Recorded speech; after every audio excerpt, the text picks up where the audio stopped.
한번 기도하고 말씀하도록 하겠습니다. 참 좋으신 하나님 감사드립니다.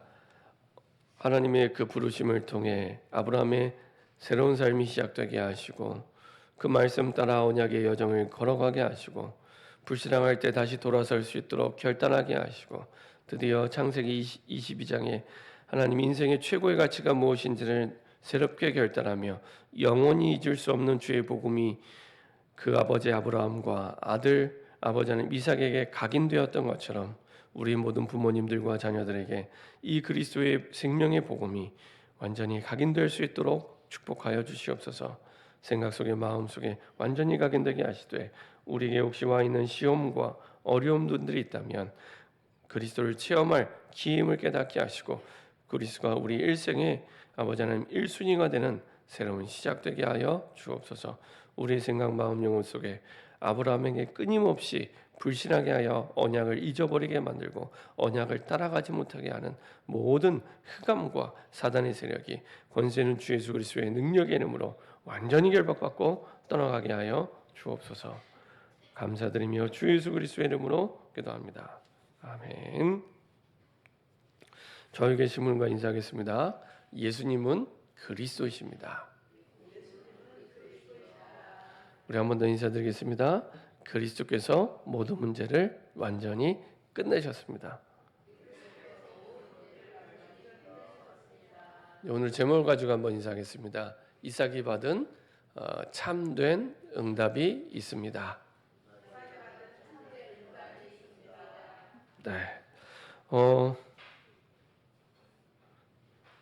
어제는 잠깐 그 옛날에 제가 섬기던 교회 청년이 이제 카톡을 하나 이렇게 보내왔어요.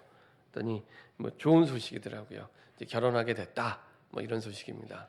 근데 뭐 되게 좋은 소식이었던 게 이제 연세가 많이 있는 아가씨였거든요. 그래서 결혼하게 됐다. 뭐 이렇게 그 소식이 왔어요. 근데 이제 그러면서 한 가지를 얘기하는 거예요. 뭘 얘기냐면 이제 제가 이제 우리 교회 올 때 이제 오기 얼마 전에 이제 교회 행사가 있었는데 이제 좀 거기에 대해서 갈등하고 그러길래 제가 몇 가지 말을 했던 게 있습니다. 그거를 기억하고 보냈더라고요. 그러면서 저는 까먹었는데 그걸 기억하고 이렇게 보냈더라고요. 그 하나님의 일에 우선순위를 둬봐라. 그러면 하나님도 나를 우선순위에 두실 거다. 그러면서 이제 하나님이 어떻게 하시는지 두고 봐라. 내가 장담한다. 꼭 기억해라. 이렇게 제가 얘기를 했던 것 같아요. 자꾸 이제 그 사단은 우선순위를 자꾸 바꾸게 만들거든요. 우리가 너무나 잘하는 말씀이 마태복음 6장 31절 33절이잖아요. 아마 다 아실 거예요. 무엇을 먹을까, 무엇을 마실까, 무엇을 입을까 염려하지 말라. 이것은 다 이방인들, 불신자들이 구하는 거지 너희가 구하는 게 아니다. 너희 천부께서 다 아시느니라. 그리고 나서 주신 말씀이 먼저 그의 나라와 그의 의를 구하라. 그리하면 이 모든 것을 너희에게 더하시리라. 다 아시는 말씀이잖아요. 근데 실제 현실에서 그거대로 실천하는 사람은 많지 않습니다. 그래서 이제 이 청년한테도 시집을 가는 청년한테도 이제 그 얘기를 한 거예요. 분명히 우리에게 약속해 주신 대로 네가 하나님 일을 먼저 하면 하나님이 먼저 너를 기억하고 너 일을 할 것이다. 네가 살아가는데 하나님을 우선하는 삶을 살아봐라. 그러면 하나님께서 너를 우선순위에 두실 거다. 하나님이 어떻게 하시는지 두고 봐라. 내가 장담한다. 꼭 기억해라. 했는데 하나님이 이제 쭉 인도받는 여정 가운데 참 많은 응답을 주셨어요. 그런데 이번에 이제 결혼하게 되는데 이제 그 목회자와 결혼하게 됩니다. 목사 사모가 돼요. 사모가 되고 이 친구가 그 이후에도 참 여러 가지로 많은 응답을 받았어요. 원래는 교회를 떠나려고 했던 청년이었거든요. 그때도 제가 이제 붙잡고 이제 몇 가지 중요한 부분들을 얘기를 했었습니다. 근데 시간이 지나고 나서 보니까 저는 감사한 것은 그때 전달했던 내용이 하나님의 말씀에 근거해서 전달했을 뿐인데 그게 이제 이루어지는 것을 보면서 아, 그때 주신 말씀이 맞았구나. 그때 주신 말씀이 맞았구나. 제가 그래서 고맙다고 했습니다. 고맙다. 그 하나님이 주신 말씀이 맞다는 걸 보여줘서 고맙다. 그래서 앞으로 네 결혼이 기대가 되고 기도가 된다. 함께 기도하겠다. 이렇게 얘기를 했습니다. 우리는 잠깐 우선순위에 대해서 얘기하지만 거기에는 내 인생의 가장 중요한 가치를 어디에 두고 있느냐를 사실은 우리의 의식과 무의식 속에 가지고 있는 거거든요. 내 인생의 가장 중요한 가치를 생각하는 대로 우리는 먼저 하게 됩니다. 그렇죠? 그냥 단순히 우리가 먼저 한다 그게 아니라 내 인생의 가장 중요한 가치를 둔 그것에 먼저 하게 됩니다. 지난 주간에 죽음 대신 순양을 이라는 제목이었는데 하나님은 아브라함 인생에 있어서 그것이 바뀌기를 원한 겁니다. 아브라함 인생에 있어서 가장 중요한 가치 그것이 먹고 사는 문제가 아니라 그리스도가 되기를 언약이 되기를 그거를 바꾸는데 사실은 본토 친척 아비 집을 떠나 창세기 12장에서 22장까지 그 여정이 걸린 겁니다. 오랫동안 우상 동네에 살던 그 아브라함이 본토 친척 아비 집을 떠나 가나안 땅에 왔는데 말씀은 받았지만 사실은 또 여러 가지 의식주와 사는 문제에 걸려서 애굽 땅에 내려갔다가 더 우상 숭배하는 애굽 땅에 내려갔다가 다시 또 올라오고 갔다가 실수도 하고 그리고 불신앙의 씨앗인 하갈도 데리고 오고 그러다가 또 깨달아서 이제는 이제 결단하고 롯을 떠나보내죠. 롯을 떠나보내면서 네가 좌하면 내가 우하고 네가 우하면 내가 좌리라. 선택권을 이 롯에게 먼저 줍니다. 여러분들 아시는 것처럼 이스라엘은 땅의 3분의 2가 돌짝밭이에요. 기름진 땅이 별로 없습니다. 근데 우선권을 먼저 준 거죠. 근데 롯은 아브라함이 했던 실수를 또 반복합니다. 눈에 보기에 좋은 땅을 선택해서 갔는데 알고 보니까 그 땅이 어떤 땅이라고요? 소돔과 고모라 땅. 결국에 나중에 그렇게 선택해서 갔던 그 롯은 포로가 됩니다. 잘 살려고 기름진 땅을 찾아갔는데 포로가 돼요. 저는요 이 창세기를 다시 보면서 야 우리 세상하고 너무 똑같다. 그러면서 우리에게 정확한 답을 주시는구나. 언제든지 우리가 육신적인 것을 보고 선택할 때는 반드시 그거에 잡히는 노예가 됩니다. 세상의 노예가 됩니다. 반드시 똑같아요. 아브라함은 선택권을 이때부터 누구에게 맡겨요? 하나님께. 아브라함이 선택하는 게 아니라 하나님께 맡기고 아브라함은 주신 말씀대로 결단하게 됩니다. 그리고 나서도 이런저런 또 불신앙을 하게 됩니다. 그때마다 하나님은 항상 길이 한 길이에요. 길이 한 길. 항상 언약을 회복할 수. 언약도 매번 새롭게 말씀 안 하세요. 처음 줬던 내 씨로 말미암아 내 후대가 복을 얻을 것이고 그 후대가 그 땅을 차지할 것이고 똑같이 계속 그 언약을 잊어버리지 않도록. 그래서 지난주에는 이름을 바꿔버렸다 그랬잖아요. 네가 아브라함이 아니라 아브라함으로 열국의 아비야. 열국의 아비. 이 이삭을 낳을 거라고 말했는데 웃었던 사라에게도 이름을 바꾸시죠. 네 이름이 더 이상 사레가 아니라 사라야. 열국의 어미야. 지난번에 말씀드린 대로 이 단어가 되게 이 비웃음거리가 되기 좋은 단어입니다. 자녀가 없는데 너를 통해 많은 자손이 하늘의 별처럼 땅의 모래처럼 많은 자손들이 생길 거야. 그 이름 부를 때마다 얼마나 사람들이 우습게 보겠어요. 자녀 하나도 없는데 낳을 수도 없는데 나이가 지금 할아버지 할머니잖아요. 이삭을 낳을 때가 아브라함이 100세, 사라가 90세였습니다. 얼마나 다른 사람들이 그 이름을 부를 때마다 얼마나 참 비웃었겠어요. 야, 쟤는 열국의 아비래. 자녀 하나도 없는데. 야, 쟤는 열국의 어미래. 자녀 하나도 없는데. 이렇게 할 거 아니에요. 근데 결국에는 약속대로, 언약대로 하나님이 이삭을 주시죠. 근데 그렇게 얻은 언약을 붙잡고 언약대로 얻은 약속대로 받은 응답인 이삭을 죽이래요. 하나님이 모르시는 게 아닙니다. 하나님이 너무 잘 알고 계세요. 하나님이 아브라함을 시험하시는데 내 아들, 내 사랑하는 독자 이삭. 자, 시험하는데 내 아들, 내 사랑하는 독자 이삭. 누구보다 사랑하는 걸 알고 계세요. 근데 그것을 태워서 드리래요. 번제. 자녀를 태워서 드리래요. 야, 이 정도 되면 이제 하나님이 치매 걸리신 거 아닌가 싶을 만큼 이제 오해하겠죠. 그리고 수없이 많은 변명을 할 수 있을 겁니다. 아니 하나님, 이럴 수가 있습니까? 이전엔 내가 불신앙했다 치고 이삭은 하나님의 언약대로 주신 자식이 아닙니까? 이 자녀를 통해 분명히 말씀하지 않았습니까? 내 씨로 말미암아 천하가 복을 얻을 것이고 그리고 땅을 차지할 거라고. 근데 이 자식이 자녀가 죽으면 이게 어떻게 되는 겁니까? 얘기할 수 있잖아요. 근데 아브라함이 얘기하지 않아요. 오히려 이 하나님이 그 지시하신 그 땅, 그 산에 아침 일찍 떠나게 됩니다. 아브라함이 아침에 일찍 일어나 나귀 한 장을 주고 확신이 있었다는 얘기죠. 그리고 6절에 이렇게 말씀합니다. 내가 아이와 함께 저기 가서 예배하고 우리가 너희에게 돌아오리라. 확신이 있었던 거죠. 그래서 우리는 나와 이삭, 종들은 두고. 그리고 또 얘기합니다. 자녀가 얘기해요. 이삭도 예배를 제사를 한두 번 드리는 게 아니니까 이상하잖아요. 아빠가 불과나무는 이 제사 때 쓰는 불과나무는 들고 가는데 재물이 없는 거예요. 그러니까 질문하죠.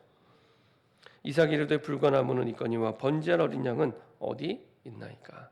아주 아픈 질문합니다.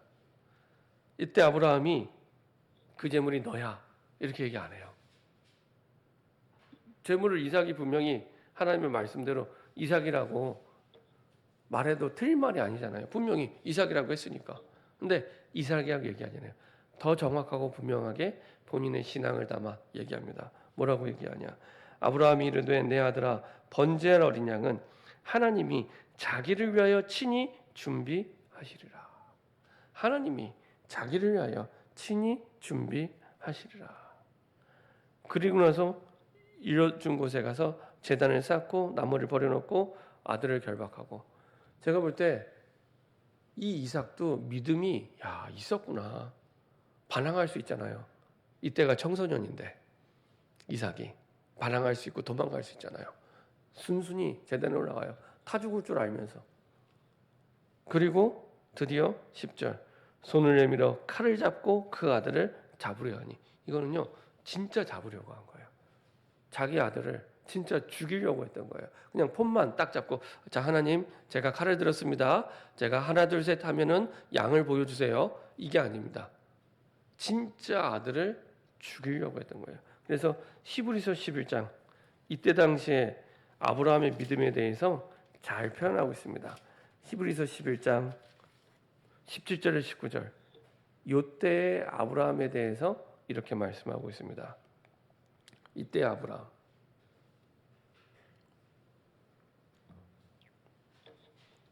아브라함은 시험을 받을 때 믿음으로 이삭을 드렸으니. 그렇죠. 믿음으로 그는 약속들을 받은 자로 돼 그 외아들을 드렸느니라. 그에게 이미 말씀하시기를 이거를 드렸다고 표현합니다. 실제로는 아들을 태운 거 아니잖아요. 근데 드렸다고 표현합니다. 그에게 이미 말씀하시기를 내 자손이라 칭할 자는 이삭으로 말미암이라 하셨으니. 이거를 믿은 거예요. 이 약속을 진짜 믿은 거예요. 어느 정도로 믿었냐? 그가 하나님이 능히 이삭을 죽은 자 가운데서 다시 살릴 줄로 생각한지라. 비유컨대 그를 죽은 자 가운데서 도로 받은 것이니라. 설령 이 아들이 죽게 돼도 하나님은 살리실 거라고 믿었던 거예요. 진짜 죽게 돼도 이 아들을 살릴 거라고 믿게 된 거예요. 그러니까 자기 인생의 최고의 가치잖아요. 100세 때 낳은 아들. 그거보다 더 그리스도의 언약을 붙잡은 겁니다. 그럼 됩니다. 그러면 망할 문제를 만나면 망해도 돼요. 망해도 돼요. 진짜 망할 문제를 만나도 망해도 돼요. 내가 이 언약을 붙잡고 있다면 하나님께서는 우리 인생의 최고의 가치가 어디 있는지 확인하고 그것을 두고 모든 걸 인도하시죠. 왜 이런 테스트를 하셨냐? 시험. 세계복음화해야 되니까. 세계복음화해야 되니까. 세계복음화하기 위해서 하나님은 아브라함을 정말로 열국의 아비, 사라를 열국의 어미로 하기 위해서 그 그릇을 하나님이 준비하게 하시는 거죠. 그렇죠? 그 여정 속에 하나님은 테스트한 겁니다. 아브라함을 고통스럽게 망하게 하려고 한 게 아니라 테스트 아시죠? 학교에서 시험 볼 때는 학생을 망하게 하거나 학생을 힘들게 하고 고통스럽게 하려고 시험 보는 게 아닙니다. 학생들의 실력을 향상시키기 위해서 테스트하잖아요. 여기서 하나님이 아브라함을 시험하신 건 그 테스트. 그래서 이것을 통해 진짜 아브라함이 열국의 아비가 되도록, 말로만 열국의 아비가 아니라 진짜 열국의 아비가 되도록. 혹시 우리에게 시험이 있고 어려움이 있다면 이대로 하시면 됩니다. 내가 진짜 내 인생의 최고의 가치를 그리스도의 언약에 두고 있는가 꼭 기억하셔야 돼요. 그것만 기억하시면 됩니다. 그것과의 싸움입니다. 그것과의 싸움입니다. 그게 우리의 우선순위를 빼앗아서 다른 걸 섬기도록, 다른 걸 따라가게 만드는 겁니다. 아브라함처럼, 딱 아브라함의 인생처럼. 그래서 그거 바꾸는 과정이다. 왜냐? 하나님은 저와 여러분 통해 세계복음화 하시기 원하기 때문에, 세계복음화 하기 원하기 때문에. 그렇죠? 그래서 아브라함을 축복하시면서 성경은 이렇게 기억합니다. 여호와 이래, 여호와의 산에서 준비되리라. 그럼 여호와의 산이 어떤 산입니까? 하나님이 말씀 따라가게 하신 그곳. 그렇죠? 우리가 하나님의 말씀을 따라가면 그곳에 여호와 이레가 있다는 겁니다. 여호와 이레. 하나님이 준비하셨구나. 그래서 저와 여러분들은, 그리스도 안에 있는 저와 여러분들은 하나님이 준비하신 것만 계속 구하고 찾으시면 돼요. 하나님, 내가 사는 지역에 하나님이 준비하신 것이 무엇입니까? 내가 일하는 직장에 나는 우연히 어쩌다가 갈 수도 있지만 하나님이 준비하신 게 무엇입니까? 세계복음화를 위해. 그것만 찾으시면 됩니다. 여호와 이레. 하나님의 말씀을 따라가다 보니 그곳에 확인하게 되는 거예요. 하나님이 준비하신 그 어린 양처럼. 그렇죠? 이것을 평생 계속 확인하게 됩니다. 다른 사람 볼 때는 망할 것 같은데 안 망하는 거예요. 어려움이 와서 어려울 것 같은데 안 어려운 거예요. 왜요? 하나님의 언약이 걸려 있기 때문에. 하나님의 언약이 걸려 있기 때문에. 그래서 이렇게 말씀하고 있습니다. 창세기 22장을 보면은 하나님이 아브라함을 축복하시면서 이렇게 말씀하죠. 17, 18절. 내가 내게 큰 복을 주고 내 씨가 크게 번성하여 하늘의 별과 같고 바닷가의 모래와 같게 하리니 내 씨가 그 대적의 문을 차지하리라. 앞부분에 했던 언약을 다시 한번 쭉 반복해서 얘기하십니다. 그리고 또 내 씨로 말미암아 천하 만민이 복을 받으리니 했던 말씀이죠. 천하 만민이 복을 받으리니 아브라함에게 처음 주셨던 언약을 또 이는 내가 나의 말을 준행하였음이라. 우리가 아무것도 아닌 것 같지만 주일날 받은 강단 말씀을 나의 실천 메시지로 붙잡고 인도받을 때 그게 세계복음화를 이루는 길이 되는 겁니다.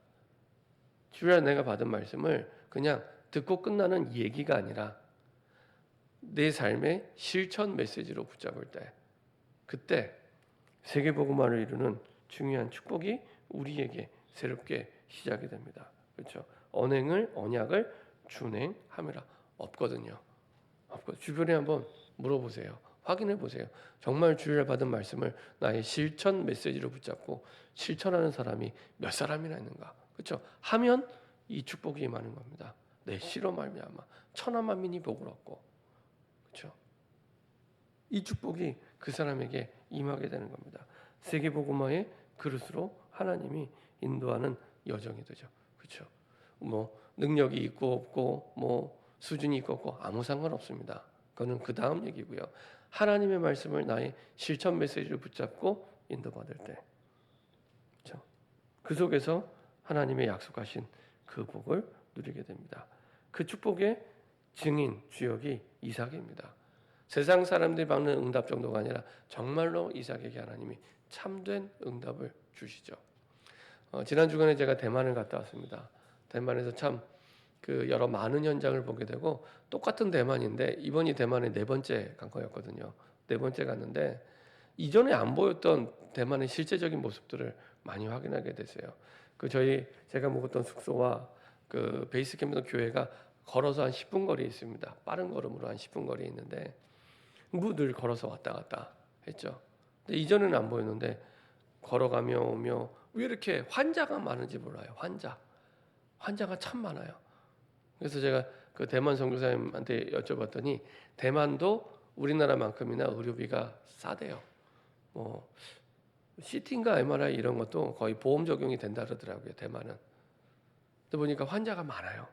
근데 많을 수밖에 없어요. 그러니까 대만은 완전히 너무 많은 사람들이 우상 숭배합니다. 그러니까 대만은 복음화율이 5.9%인데요. 그럼 94.1%가 완전 불신자.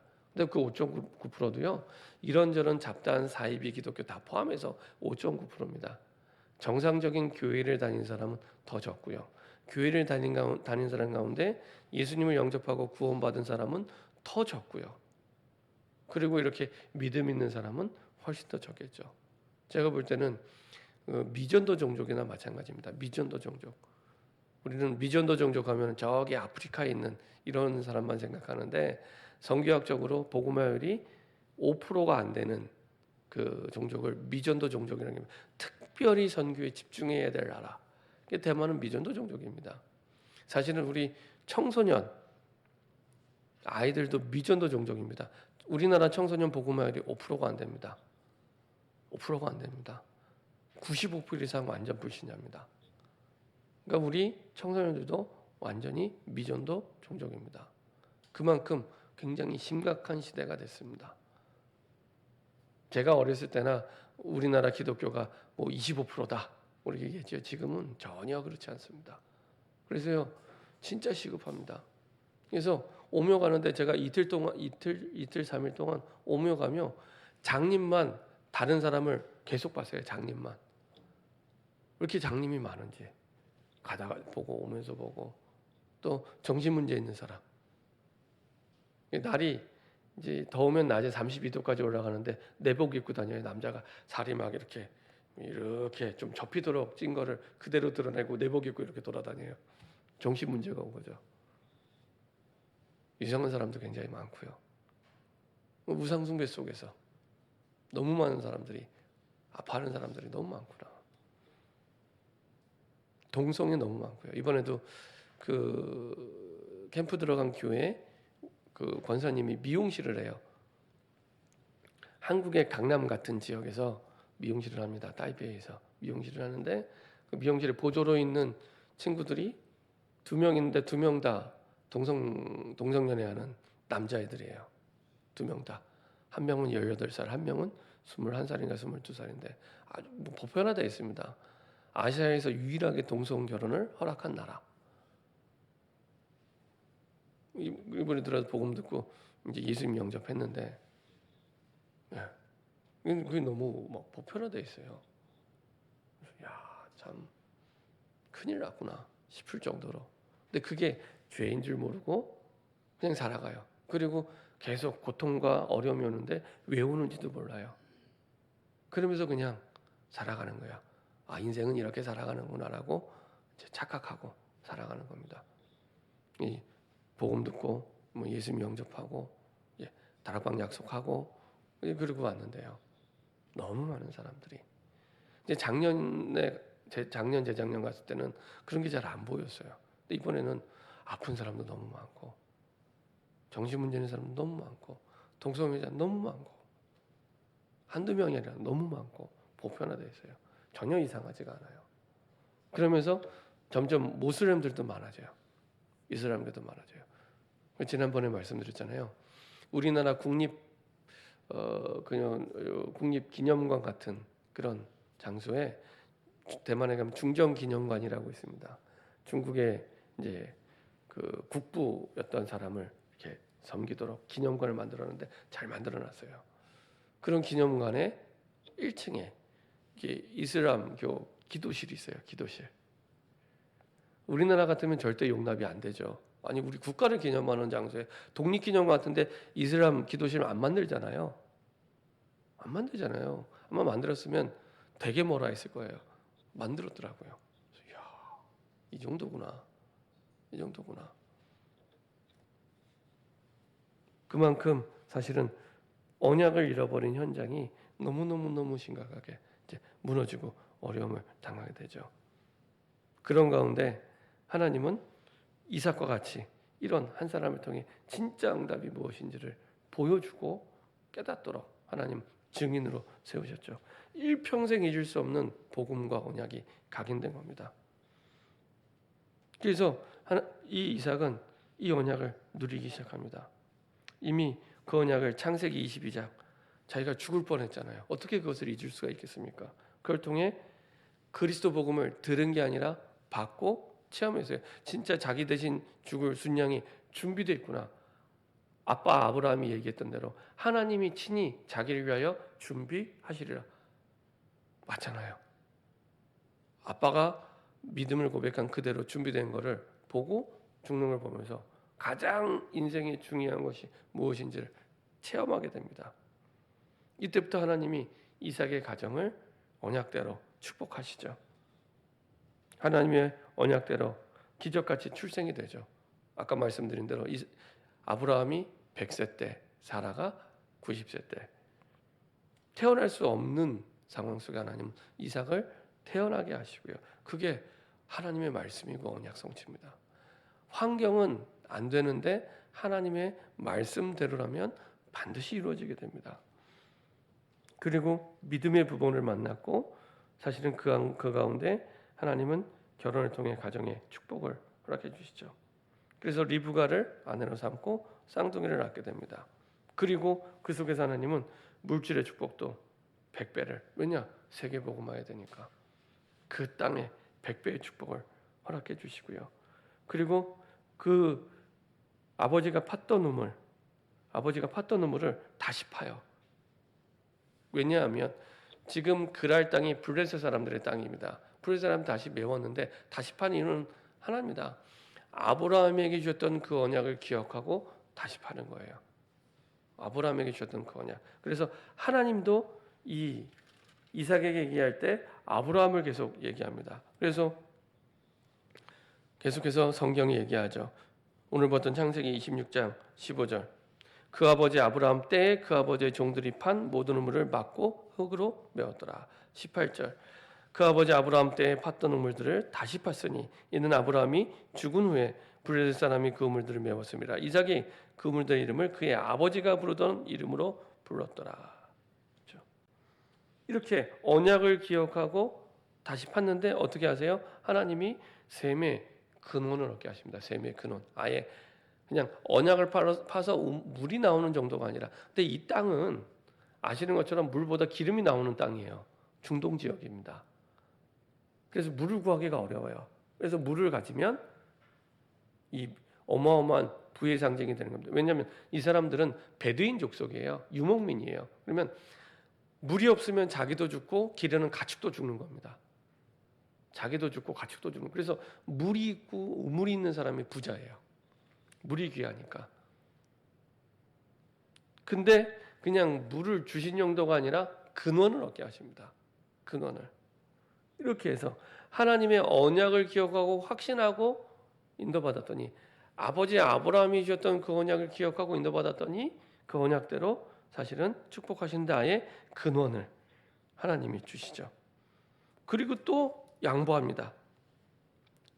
다투게 되는데 그 물들도 다 양보해요. 그래서 나중에 다른 지역으로 가게 되는데 이제는 다투지 않아야 할 만큼 하나님이 지경을 넓게 하십니다. 그래서 그것을 뭐라고 얘기하냐? 르호봇. 우물을 파서 양보했는데 이겨요. 내가 우물을 팠어요. 근데 다투지 않고 줬어요. 줬는데 내가 이겨요. 그리고 오히려 내 지경이 넓어져요. 경제의 지경이 르호봇. 하나님이 이 이삭에게 땅에 농사를 지으면 100배 축복을, 그리고 우물을 파면 근원을, 그리고 다툼이 일었을 때 양보했는데 지경을 넓게 하는 르호봇의 응답을. 이거는 이삭의 능력과 상관없습니다. 하나님이 이삭에게 주었던 그 언약대로, 그 언약을 믿었더니, 그렇죠? 이렇게 축복을 받은 이유, 이삭은 언약을 누렸고 기도를 누렸고, 그래서 하나님의 축복을 누리게 됩니다. 언약을 누렸고 기도를 누렸고 하나님의 축복을. 자, 결론입니다. 그러면 이 언약이, 이 이삭이 축복을 받을 수 있었던 부분은 이삭의 인생에 있어서 그리스도의 언약을 체험할 때부터, 이때입니다. 그리스도의 복음의 언약을 들은 게 아니라 내가 들어서 하는 게 아니라 내가 직접 본 거예요. 확인한 거예요. 하나님의 말씀 따라. 이때부터. 그래서 특별히 이런 축복을 내가 누리기 원하면 항상 시작은 내게 와 있는 시험, 여러 가지 문제, 여기서 시작이 됩니다. 하나님, 내가 여기에서 하나님이 내게 주신 복음의 언약을 체험할 수 있는 기회 되려고 매주 인사하잖아요.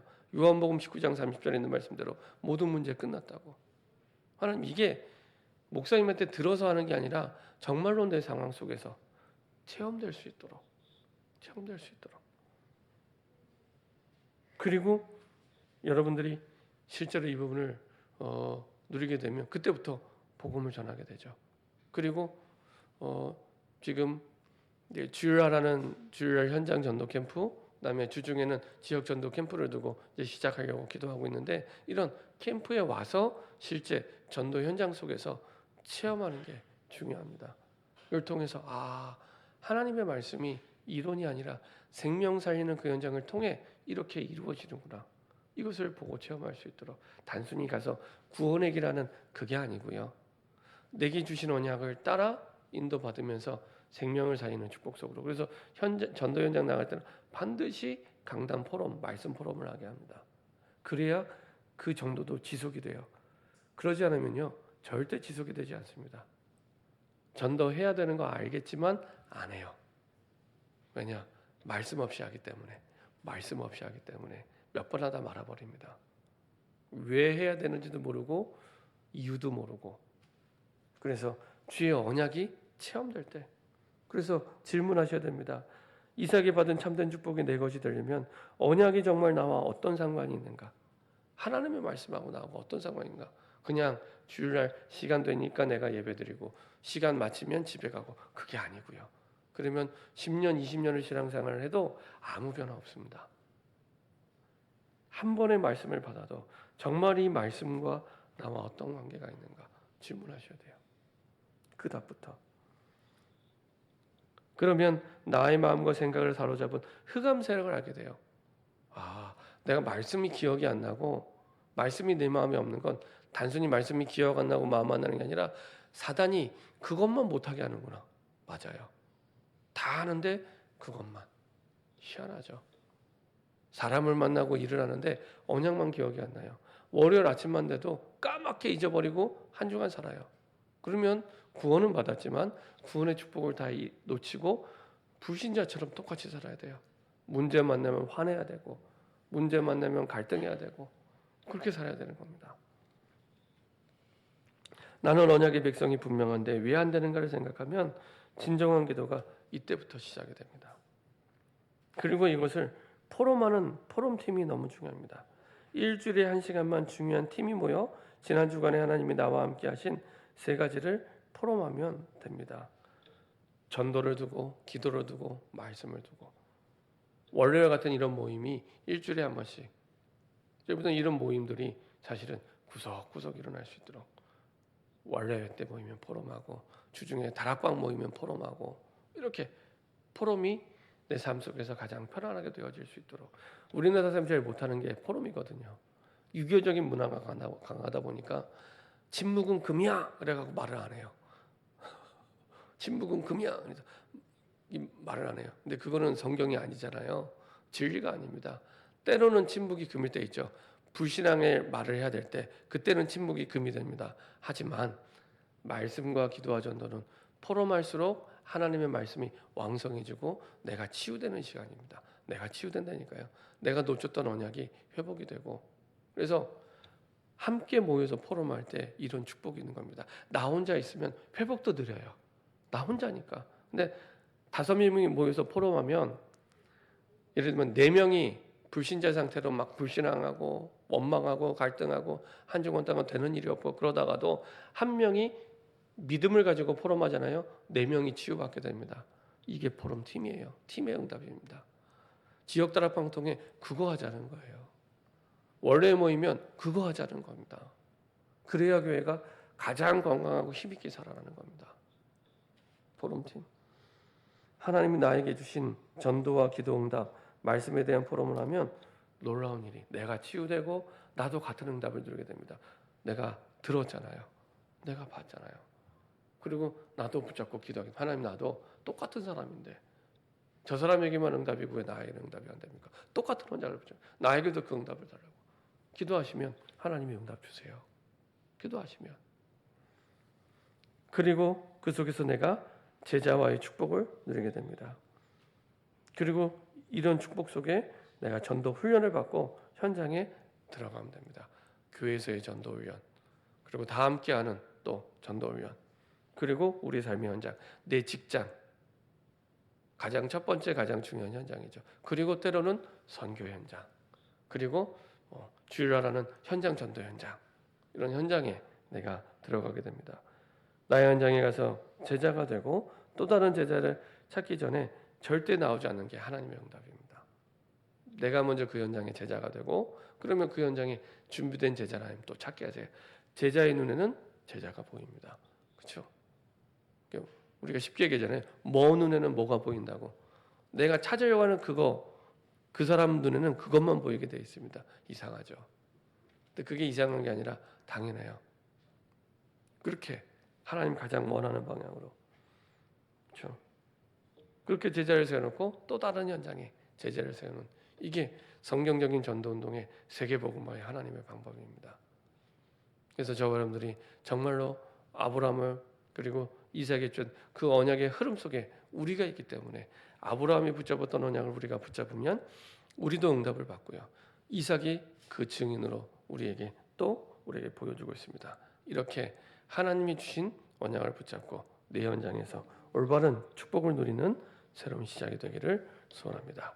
기도하겠습니다. 주님, 감사드립니다.